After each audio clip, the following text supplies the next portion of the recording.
বন্ধুরা, কলকাতার বুকে যতগুলো জনপ্রিয় পার্ক আছে তাদের মধ্যে কিন্তু মিলেনিয়াম পার্ক একটি। আর এত জনপ্রিয় হওয়া সত্ত্বেও পার্কে ঢুকতে যদি কোনো টাকা না লাগে তাহলে তো আর কথাই নেই। তাই গঙ্গা তীরে অবস্থিত এই দারুণ পার্কটাই ঘুরে দেখবো আজ। আর জেনে নেব পার্কটা কবে কখন খোলা থাকে, খুব সহজে কিভাবে আসা যায় এখানে, পার্কিং এর কিরকম ব্যবস্থা আছে, বাইরের খাবার কি অ্যালাউ আছে ভেতরে, photoshoot, video shoot, pre wedding shoot এইসব কি করা যায় পার্কের মধ্যে। এই সব প্রশ্নের উত্তরের পাশাপাশি এই ভিডিওতে থাকবে আরো অনেক খুঁটিনাটি তথ্য। চলো তাহলে ভিডিওটা একদম প্রথম থেকে শুরু করা যাক। ভিডিওটা ভালো লাগলে চ্যানেলটা সাবস্ক্রাইব করতে ভুলো না কিন্তু।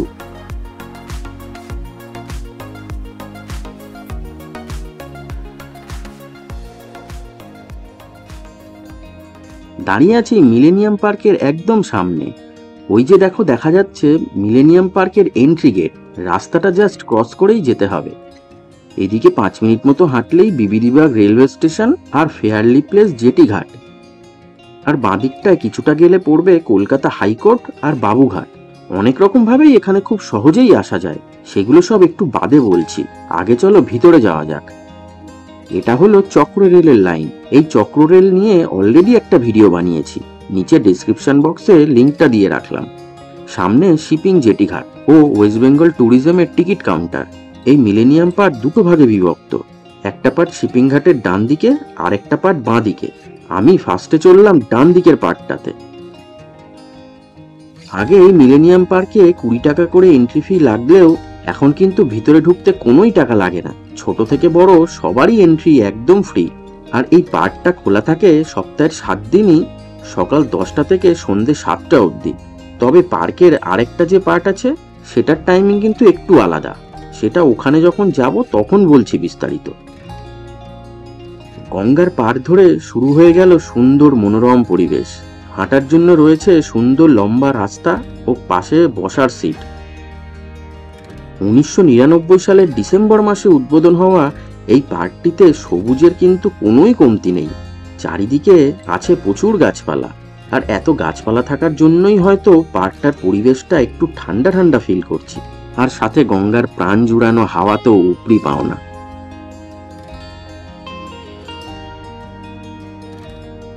এবার একটা জায়গায় দাঁড়িয়ে পার্কটার চারিদিকটা একটু দেখাই তোমাদের। বেশ সুন্দর, তাই না? ফ্রি পার্ক বলে পার্কটা যে অপরিষ্কার সেটা কিন্তু একদমই নয়। চারিদিক বেশ ভালোই পরিষ্কার পরিচ্ছন্ন।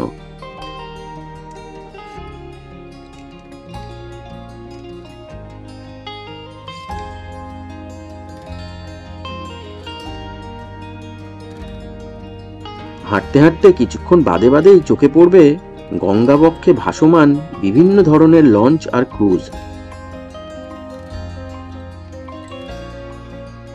পার্কটা চওড়ায় খুব বেশি না হলেও লম্বায় কিন্তু বেশ বড়। মাঝে মাঝেই আছে এরকম ছাতার মতন গোল করে বসার জায়গা। আর পার্কের ভিতরের দিকগুলোতে কাপেলের সংখ্যা থাকে একটু বেশি, তাই ওদিকটায় ক্যামেরা নিয়ে যাওয়াটা উচিত বলে মনে করলাম না। তবে পার্কটা যে শুধুমাত্র কাপেলদের জন্য সেটা কিন্তু নয়। বন্ধু বান্ধব হোক বা ফ্যামিলি, এমনকি বয়স্ক মানুষরাও আসেন এই পার্কে। এবার এখান থেকে হুগলি নদীটা একটু দেখাই তোমাদের। সূর্য ঢলে পড়ছে পশ্চিম দিকে, সাথে সুন্দর ফুরফুরে গঙ্গার হাওয়া। একটা সুন্দর বিকেল কাটানোর জন্য একদম পারফেক্ট জায়গা এই মিলেনিয়াম পার্ক।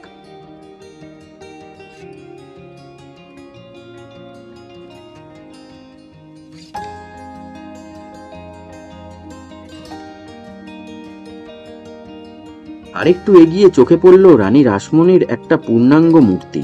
2002 সালে এটি তৈরি করা হয়।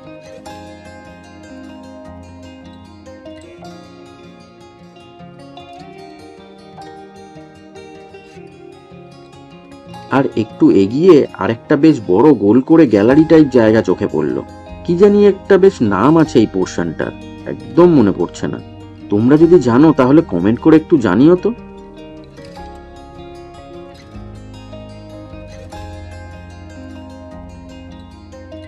আরেকটু এগিয়ে চোখে পড়ল বিশাল বড় একটা ফোয়ারা, কিন্তু সেটা বন্ধ। চললে যে দারুণ দেখতে লাগতো সেটা বলার অপেক্ষা রাখে না। এবার পার্কের ভিতরের রাস্তাটা দিয়ে একটু হাঁটা শুরু করলাম। আগে এদিকে কিছু খাবারের দোকান ছিল, তবে এখন তো দেখছি সবই উঠে গেছে সেসব। তবে তোমরা কিন্তু বাইরের খাবার এনে এখানে খেতেই পারো, কোনোই বাধা নেই, শুধু জায়গাটা নোংরা না করলেই হলো।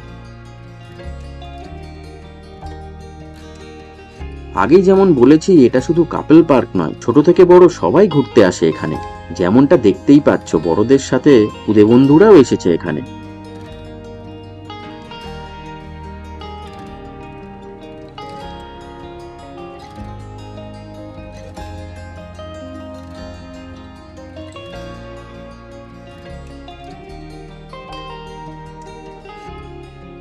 পার্কটার পরিবেশ আমার কিন্তু বেশ ভালো লাগছে। তোমাদের দেখে কেমন লাগছে কমেন্ট করে জানিও। এখানে বলে রাখি, এই পার্কে তোমরা ফটোশ্যুট, ভিডিও শুট থেকে শুরু করে প্রি ওয়েডিং শুটও করতে পারো, এবং তার জন্য কোনোই টাকা লাগবে না।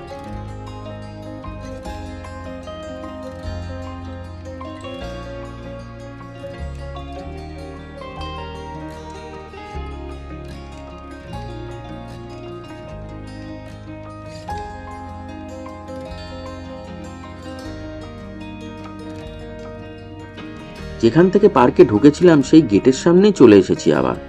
এখানে আগে বেশ কিছু রাইড ছিল, তবে সেগুলো আর নেই দেখছি। সন্ধে হয়ে এসেছে, পার্কের লাইটগুলোও জ্বলে উঠছে আস্তে আস্তে। চলো পার্ক বন্ধ হওয়ার আগে এই মিলেনিয়াম পার্কের সেকেন্ড পার্টটা একটু ঘুরে আসি, যেটা কিনা আছে এই গেটের একদম উল্টো দিকে। তাই গেট থেকে বেরিয়ে যেতে হবে নাক বরাবর একদম সোজা। পার্কের মধ্যে কোনো দোকানপাট না থাকলেও গেটের একদম সামনেই এখানে দেখো বেশ অনেকগুলো ফুড স্টল আছে।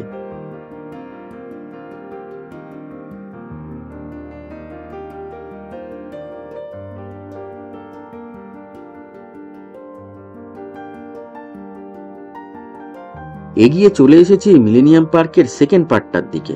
এটারও এন্ট্রি একদম ফ্রি, আর এখানে কিছু পার্কিং এরও ব্যবস্থা আছে দেখছি। আর হ্যাঁ, মিলেনিয়াম পার্কের এই পার্টটার টাইমিং একটু আলাদা। এটা খোলা থাকে রোজ সকাল 10টা থেকে সন্ধ্যে 6:30 অবধি। আগের পার্কটা 7টা অবধি খোলা থাকলেও এটা আধা ঘন্টা আগেই বন্ধ হয়ে যায়। পার্কের এই পার্টটাও আগেরটার মতো দেখতে হলেও এখানে আছে আলাদা কিছু বৈশিষ্ট্য। যেমন এখানে আছে বাচ্চাদের কিছু অ্যাক্টিভিটি করার জায়গা, যেটা কিনা আগেরটায় ছিল না।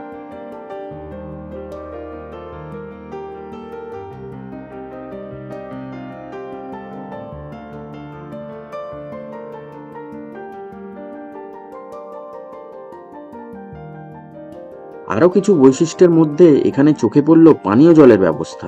এটাও কিন্তু ওই পাশের পার্কটাতে চোখে পড়েনি আমার।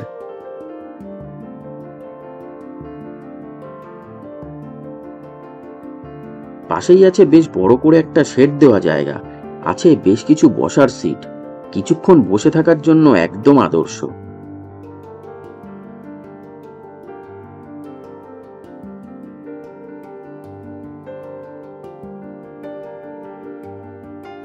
পাশে ওই যে একটা বিল্ডিং দেখতে পাচ্ছ, ওটা হলো গঙ্গায় ভাসমান একটা হোটেল কাম রেস্টুরেন্ট, নাম ফ্লোটেল। তবে সেটার এন্ট্রি কিন্তু এদিক থেকে নয়, যেতে হবে এই পার্ক থেকে বেরিয়ে মেন রোড দিয়ে। আরেকটু এগোলে দেখতে পাবে এই পার্কে আছে নারী ও পুরুষদের জন্য পৃথক দুটি শৌচালয়েরও ব্যবস্থা, যেটা কিনা আগের পার্কে ছিল না। আচ্ছা এবার বলি, এখানে তোমরা আসবে কি করে? অনেক রকম ভাবেই আসা যায়।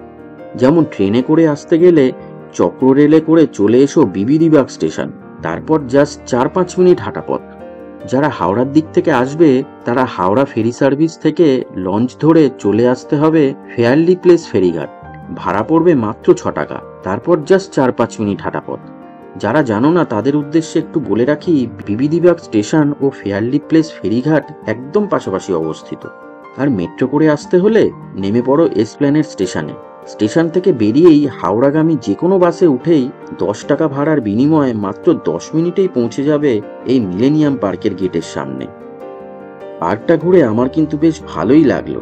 ভিডিওটা দেখে তোমাদের কেমন লাগলো কমেন্ট করে জানিও। ভিডিওটা ভালো লাগলে একটা লাইক করে দিও আর শেয়ার করে দিও বন্ধু বান্ধবদের সাথে। আর আজ ফার্স্ট টাইম যারা আমার ভিডিও দেখছো তারা তো আশা করি এতক্ষণে চ্যানেলটাকে সাবস্ক্রাইব করেই নিয়েছো। আজকের মতো তাহলে টাটা।